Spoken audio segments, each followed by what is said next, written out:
மலேசியாவிற்கு நீண்டகால அடிப்படையில் பெட்ரோல், கச்சா எண்ணெய் மற்றும் இயற்கை எரிவாயு வழங்க ரஷ்யா ஒப்புக்கொண்டுள்ளதாக பிரதமர் டத்தோசரி அன்வார் இப்ராஹிம் தெரிவித்துள்ளார்.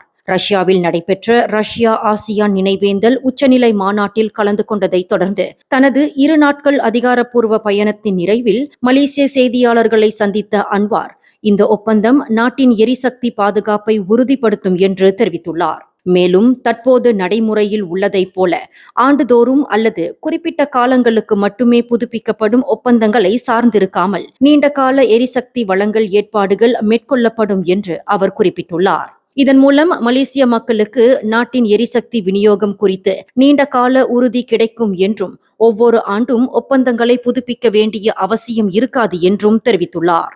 அதே வேளையில் தான் நாடு திரும்பியவுடன் இந்த செயல்முறையை விரைவுபடுத்த அதிகாரிகளுக்கு அறிவுறுத்த உள்ளதாக குறிப்பிட்டுள்ள அன்வார், ஒப்பந்த வரைவு ஏற்கனவே தயாராக உள்ளதோடு அடிப்படை கொள்கைகளிலும் இரு தரப்பும் உடன்பாட்டை எட்டியுள்ளதாக விளக்கமளித்துள்ளார். மேலும் செய்திகளை தெரிந்து கொள்ள கீழே இருக்கும் பெல் பட்டனை அழுத்துங்கள்.